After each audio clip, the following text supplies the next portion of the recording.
সূরা আল feel মক্কায় অবতীর্ণ হয়। আল কোরআন কারীমের 105তম সূরা, এর আয়াত সংখ্যা হচ্ছে 5টি।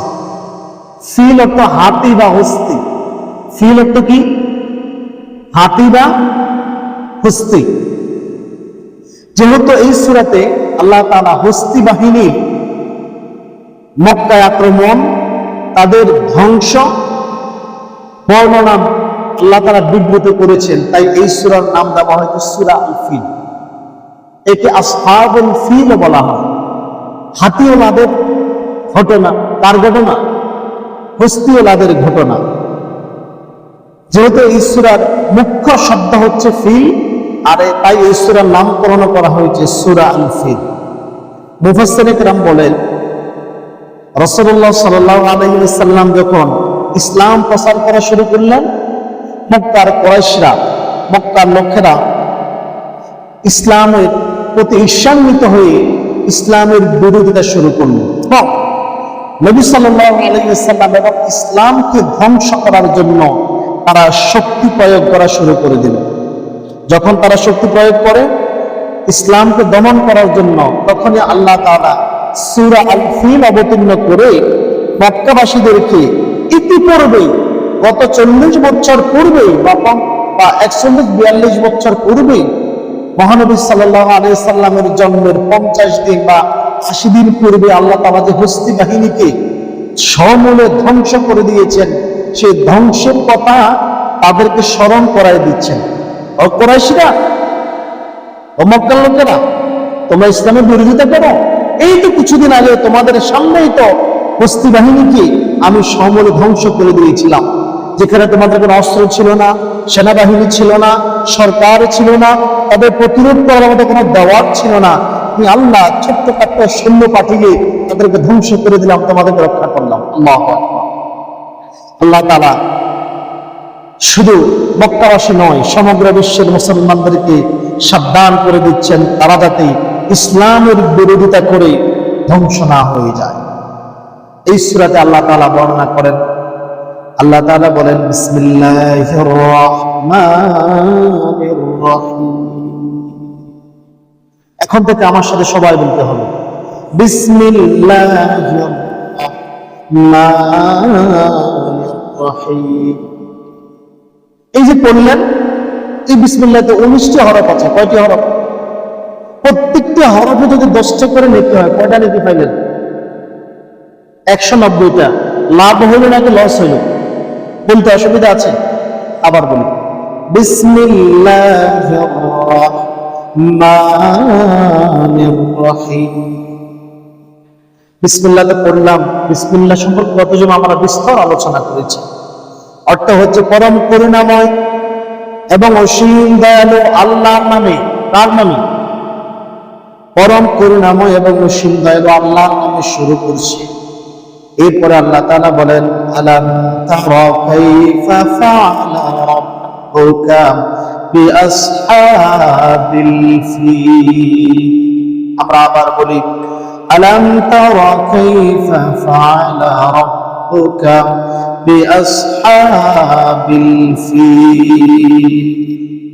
আল্লাহ তাআলা ঘোষণা করতেছেন, তুমি কি দেখোনি ও নবী, আপনি কি দেখেননি কাবাঘর ধ্বংসের জন্য আগত হাতিওয়ালাদের সাথে আপনার রব কিরূপ আচরণ করেছিল, কিরূপ ব্যবহার করেছিল, তাদের পরিণতি কি হয়েছিল, আপনি কি দেখেননি? আল্লাহ কষ্ট করতেছে, হে নবী আপনি কি দেখেননি ইতিপূর্বে আল্লাহ তাআলা হস্তিওয়ালাদের সাথে, যারা কাবাঘর ধ্বংস করার জন্য এসেছিল, তাদের সাথে আপনার প্রতিপালক কি করেছিল, তাদের পরিণতি কি হয়েছিল, আপনি কি দেখেননি?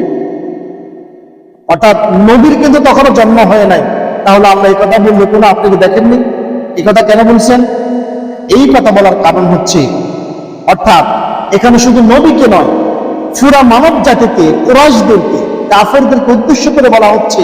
বিশেষ করে কুরাইশরা, আবু জাহেল, আবু লাহাব, উতবা, সাইবা সহকারে তারা অনেকেই তখন জীবিত ছিল। 41-42 বছর আগের ঘটনা, স্বাধীনতা যুদ্ধের ঘটনা আমরা অনেকে জানি না। যাদের বয়স 60 বছর, 70 বছর, তারা কি জানে না? এখন আবু জাহেল, আবু লাহাব, উতবা, সাইবা তারা তো বয়স্ক ছিল, তারা তো আব্রাহার মুসলিম বাহিনী ধ্বংস হওয়া দেখেছে, এই জন্য তাদেরকে উদ্দেশ্য করে বলতেছে, তোমরা কি দেখোনি তোমার রব ফিলিস্তিনিদের সাথে কি রূপ আচরণ করেছিল, তাদের কি পূর্ণ হয়েছিল যারা এই কাবাগর ধ্বংস করার জন্য এসেছিল। অতঃপর আল্লাহ তাআলা আবার বলেন, আলাম ইয়াজআল কাইদা ফি তাকদীর। বলি সবাই, আলাম ইয়াজআল কাইদা ফি তাকদীর। তিনি কি তারা যে ষড়যন্ত্র করেছিল মক্কা ধ্বংস করার জন্য, কাবা ধ্বংস করার জন্য, তিনি কি তাদের ষড়যন্ত্র ব্যর্থতায় পর্যবসিত করে দেননি? তাদেরকে এই ষড়যন্ত্র আল্লাহ তাআলাকে নস্যাৎ করে দেননি? তোমরা তো দেখেছিলে, তোমরা তো জীবিত ছিল, তোমরা দেখেছ আল্লাহ তাআলা কিভাবে শক্তিশালী হস্তি বাহিনীকে লক্ষাধিক সৈন্য নিয়ে, ঘোড়া নিয়ে, শস্ত্র নিয়ে, আধুনিক সরঞ্জাম নিয়ে 13টি হাতি সহকারে মক্কায় আক্রমণ করেছিল। আল্লাহ এই বাহিনীকে কিভাবে নিঃসাত করে দিয়েছে, তোমরা কি দেখোনি? তাদের ষড়যন্ত্র আল্লাহকে ব্যর্থতায় পর্যবেসিত করে দেননি? আল্লাহ তাআলা তাদের ষড়যন্ত্র কিভাবে ব্যর্থ করেছিলেন? মক্কার লোকেরা, তোমাদের তো কোনো বাদশা ছিল না, সরকার ছিল না, তোমাদের কোনো সেনাবাহিনী ছিল না, তোমাদের আধুনিক অস্ত্র ছিল না, মক্কা নগরীতে কোনো দুর্গ ছিল না, তোমরা কিভাবে রক্ষা পেয়েছিলেন? আল্লাহ তোমাদেরকে কিভাবে রক্ষা করেছিলেন?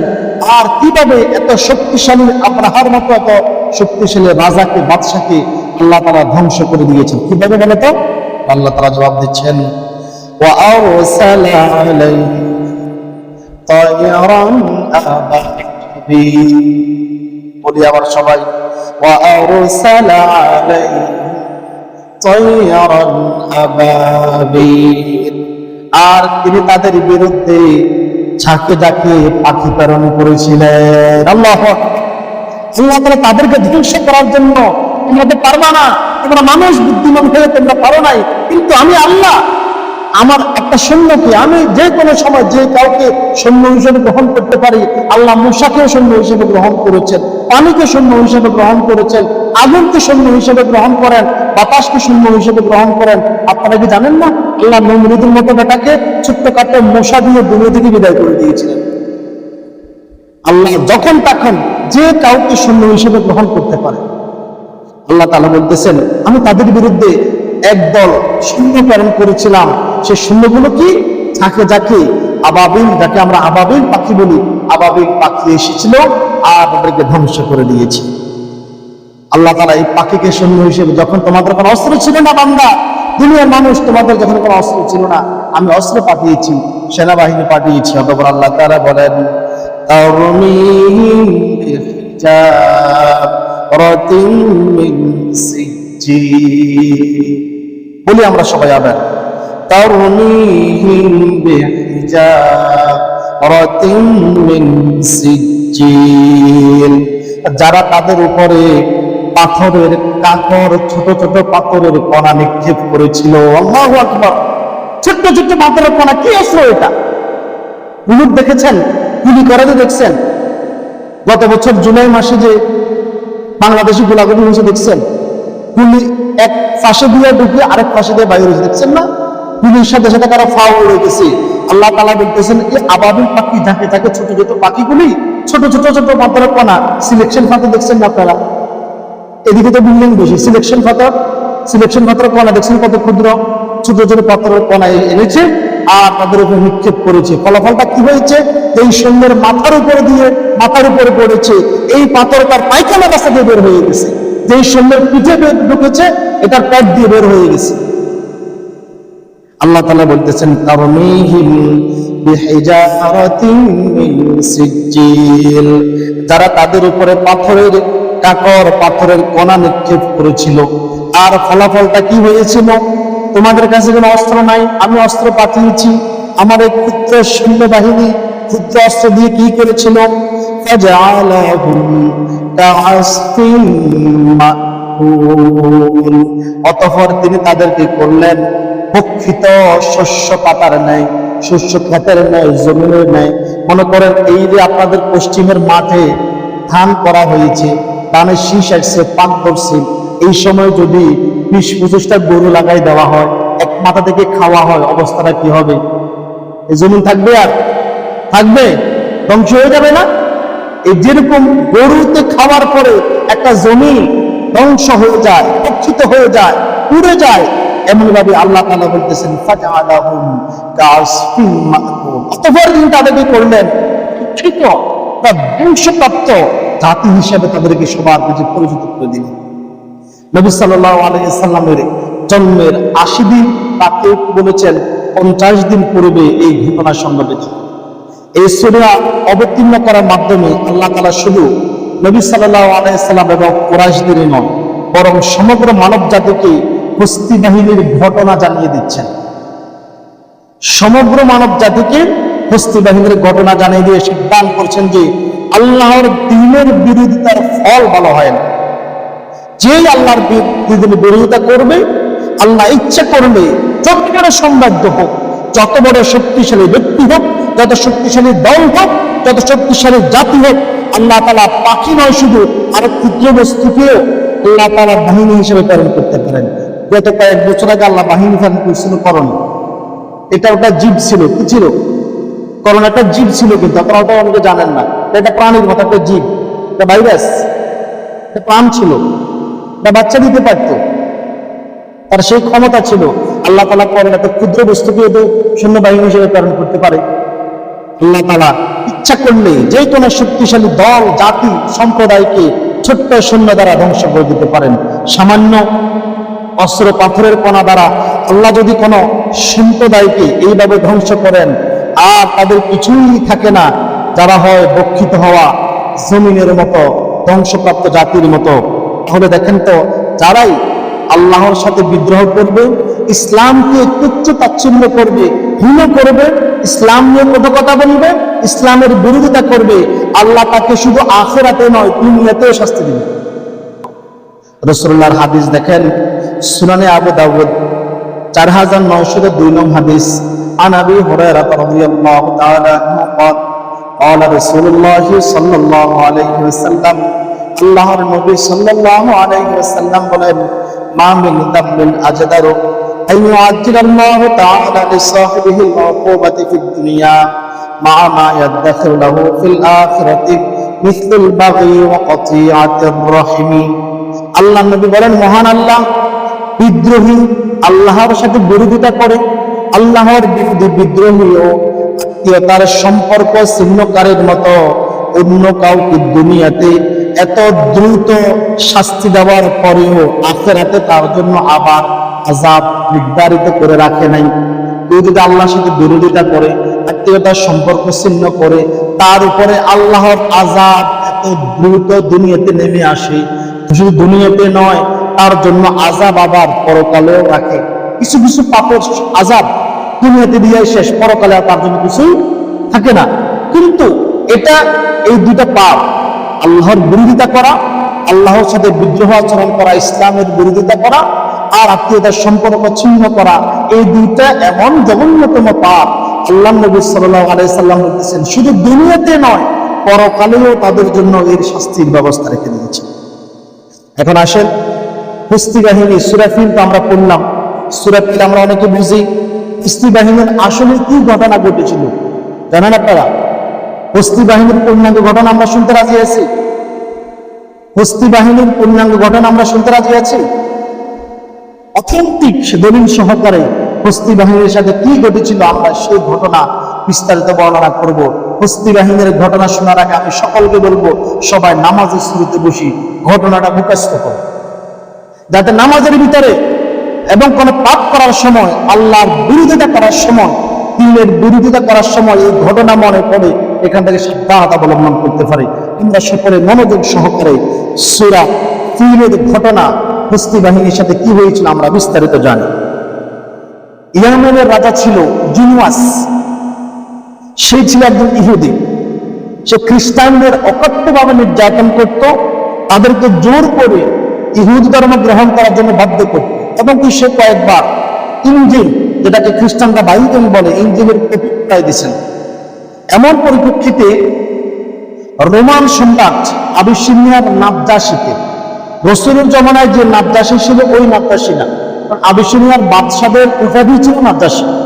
যেমন মিশরের ফেরাউন, ফেরাউন মানে কোনো ব্যক্তির নাম নয়, কিন্তু ফেরাউন মানে কি? এবং বাংলাদেশের প্রেসিডেন্ট, প্রেসিডেন্ট তো একজন হয় না, বারবার পরিবর্তন হয় না প্রেসিডেন্ট, এমন ছিল নাজ্জাশী, যাকে বাদশাহ বলা যায়। আবিসিনিয়ার বাদশাকে এই জুনুয়াসের বিরুদ্ধে ব্যবস্থা গ্রহণ করার জন্য নির্দেশ দিলেন। পরিপ্রেক্ষিতে নাজ্জাশী আব্রাহা নামক এক ব্যক্তিকে বিশাল সৈন্যবাহিনী সহকারে জুনুয়াসের বিরুদ্ধে প্রেরণ করেন। আব্রাহা গিয়ে জুনুয়াসকে ধ্বংস করলেন এবং ইয়ামেনের ক্ষমতা গ্রহণ করে সে নিজেই ইয়ামেনের ক্ষমতায় অধিষ্ঠিত হলেন। আব্রাহা ক্ষমতা অধিষ্ঠিত হওয়ার পরে দেখলেন ইয়ামেন, আরব এবং আরবের বাহিরের লোকেরা মক্কায় গিয়ে কাবাগরের হজ সম্পাদন করে, কাবাগরকে সম্মান করে, কাবার সামনে সিজদা করে, কাবাকে ভক্তি করে। আর কাবা থাকার কারণে সমগ্র আরবে কুরাইশরা নির্বিঘ্নে ব্যবসা করে, কখনো তাদের কাফেলাকে আক্রমণ করতো না। কেন? তারা ছিল কাবাগর রক্ষণাবেক্ষণকারী। এই জন্য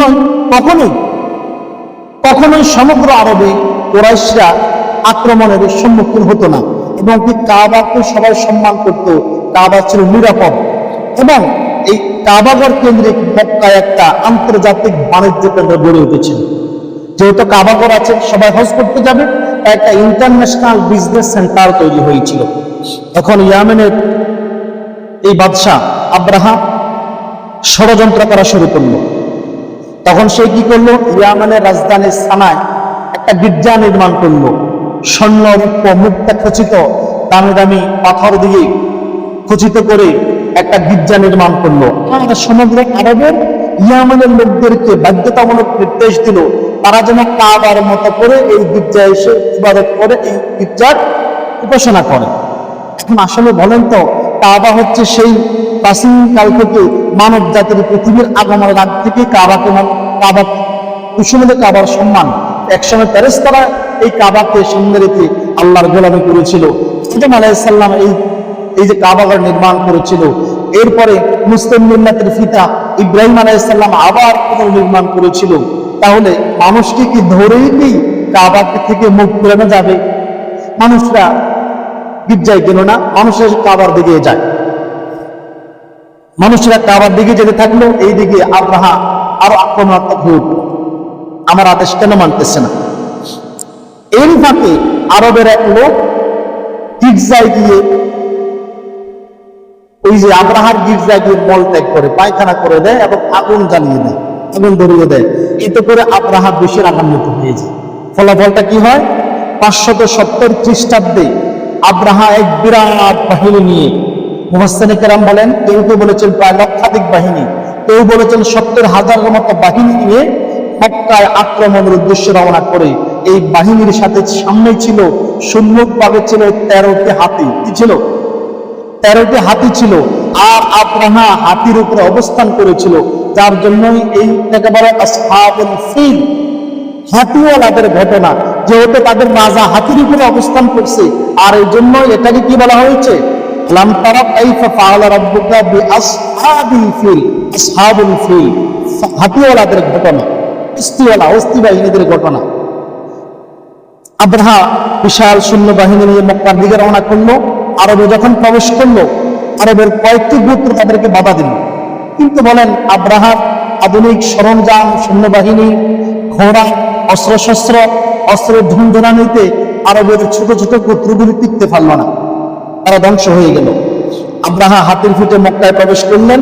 মক্কায় প্রবেশ করলেই আগে কাবার চতুর্দিকের এলাকাগুলা লুটতরাজ করলেন। তারা সেনাবাহিনী পাঠাইল, লুটপাট করা শুরু করে দিল। এখন এই সময় কাবাগর রক্ষণাবেক্ষণের দায়িত্ব ছিল আল্লাহর নবীর দাদা আব্দুল মুত্তালিবের হাতে।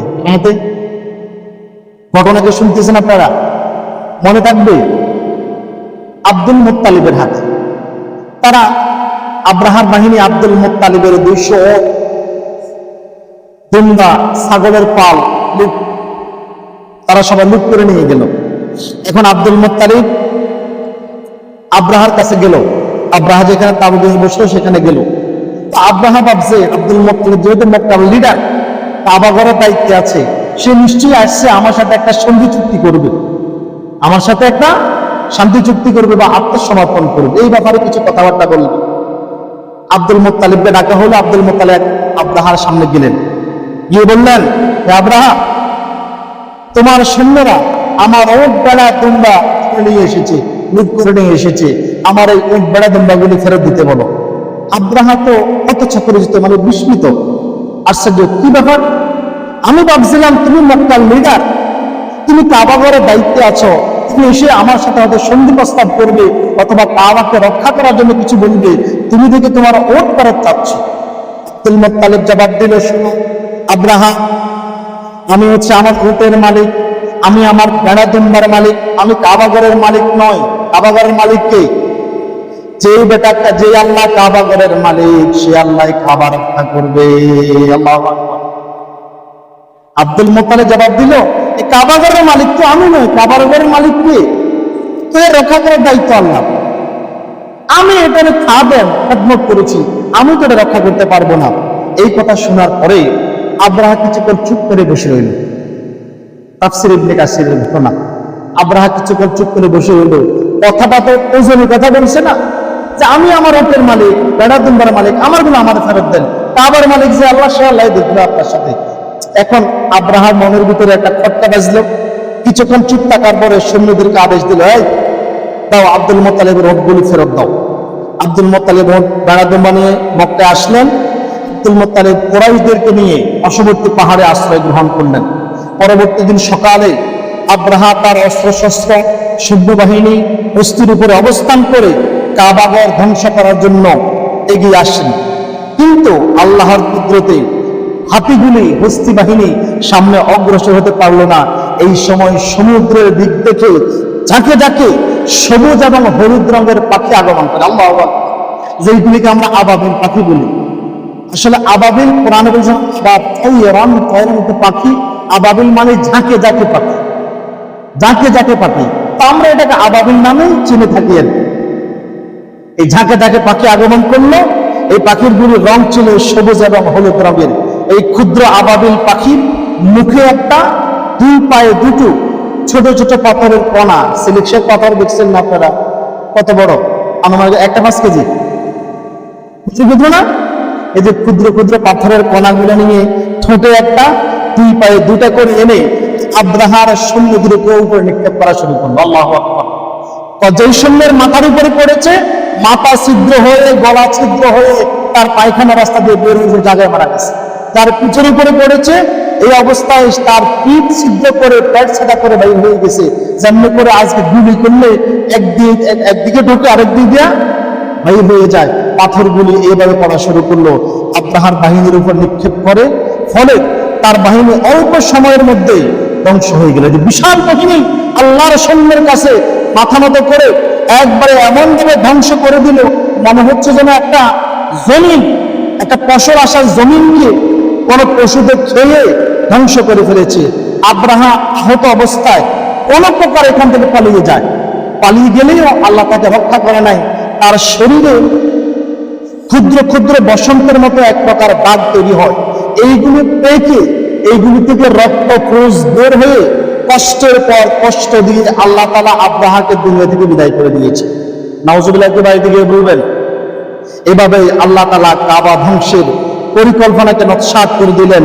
সূরা ফিলে আল্লাহ এই ঘটনার বর্ণনা করে, এই ঘটনা রাসূলুল্লাহ সাল্লাল্লাহু আলাইহি সাল্লামের আগমনের যেহেতু একেবারে নিকটবর্তী, তাই এটা হচ্ছে আল্লাহ নবীর আগমনের নিকটতম নিদর্শন ছিল। ঠিক এভাবে যারা আল্লাহর দ্বীন এবং তার নিদর্শনকে ধ্বংস করার চেষ্টা করবে আর ইসলামের বিরোধিতা করবে, আল্লাহ তাদেরকে এই ছোট কোনো সৈন্য দ্বারা, পাখি তো একটা মোটামুটি দেখা যায়, মশা কত বড় দেখছে, করোনা কত বড় শূন্য বলেন না? করোনা কত বড় শূন্য? কয়েক হাজার একসাথ করলে তো আমরা ছবি দেখতেন না। কয়েক হাজার করোনা ভাইরাস একসাথ করলে তো ছবি দেখতেন না। আল্লাহ ইচ্ছা করলে এমন শূন্য প্রাণ করতে। আমাদের এখান থেকে শিক্ষা নিতে হবে, আল্লাহ দ্রোহীরা যতই শক্তিশালী হোক, আল্লাহ তাদের পতন করার জন্য যে কোনো বস্তুকে, যেই কোনো কিছুকে, যেই কোনো প্রাণীকে সৈন্য হিসাবে প্রেরণ করে তাদেরকে পৃথিবীতে ধ্বংস করে দিতে পারেন। আমরা ইতিপূর্বে ইতিহাস থেকে পড়েছি আল্লাহ ফেরাউনকে কিভাবে ধ্বংস করেছেন। আল্লাহ পানিকে তখন সৈন্যবাহিনী হিসেবে গ্রহণ করছেন, পানিতে সুবাই মারছেন না? নমরুদকে মশা দিয়ে মারছেন, পারছেন না? কোন কোন জাতির উপরে আল্লাহ তাআলা কি করেছেন? আগুন নিক্ষেপ করেছেন, আসমান থেকে আগুন বর্ষিত হয়েছে। এইভাবে আল্লাহ তাআলা ধ্বংস করে দিয়েছেন। অহংকারী কাফির মুশরিকরা মুনাফিকরা যতই শক্তিশালী হোক, আল্লাহ তাআলা নির্বিশেষ ধ্বংস করে দিবেন। আল্লাহ তাআলা এই বলেছেন, খবরদার, তুমি ক্ষমতার অধিকারী হয়েছো, অহংকার করো না বান্দা। তুমি কিসের ক্ষমতার অধিকারী হয়েছো? তুমি ফেরাউনের চাইতে শক্তিশালী হয়েছো, তুমি নমরুদের চাইতে শক্তিশালী হয়েছো? আল্লাহ কখনো নয়। ওয়ালা তামশি ফিল আরদি মারহা ইন্নাকা লান তাখরিকাল আরদা ওয়া লান তাবলুগাল জিবালা তুলা। তোমরা পৃথিবীতে অহংকার করে পদাসরণ করো না, চলাফেরা করো না, নিশ্চয়ই তুমি জমিনকে ধ্বংস করতে পারবা না এবং উচ্চতায় পাহাড়ের উপরে উঠতে পারবা না।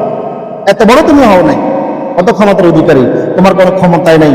যারা অহংকার, হিংসা এবং দুনিয়ার স্বার্থে আল্লাহর দ্বীনের বিরোধিতা করবে, আল্লাহ তাদেরকে সাবধান করে দিচ্ছেন, খবরদার। আল্লাহ নবীও সাবধান করে দিচ্ছেন, আল্লাহ যদি একবার পাকড়াও করে সেখান থেকে চলে, আল্লাহকে সুযোগ দেয়। আল্লাহ নবীর হাদিস, সর্বশেষ হাদিস, সহিহ বুখারীর 4686 নম্বর হাদিস। মুসা আশআরী রাদিয়াল্লাহু তাআলা আনহু বলেন, আল্লাহ নবী সাল্লাল্লাহু আলাইহি ওয়াসাল্লাম বলেছেন, ইন্নাল্লাহা লা ইউমতিজ জালিমিন, আল্লাহ তাআলা জালিমদেরকে, অত্যাচারীদেরকে একটা সময় পর্যন্ত ছেড়ে দেন, অবকাশ দেন, করতে থাক। আল্লাহ একটা সময় পর্যন্ত অবকাশ দেন। হাত্তা ইযা আখাযাহু লাম ইউফলিতুহু, অতঃপর তিনি যখন পাকড়াও করেন তখন আর ছাড়ে না। আল্লাহ যদি একবার কাউকে পাকড়াও করে ফেলে, তার বাঁচার আর কোনো উপায় নেই। ফেরাউন শেষ মুহূর্তে কি তওবা করেছিল না? ঈমান আনার ঘোষণা দিয়েছিল না? আল্লাহকে ছেড়ে দিয়েছিল না? আল্লাহ যদি পাকড়াও করে ফেলে, বাঁচার কোনো উপায় নেই।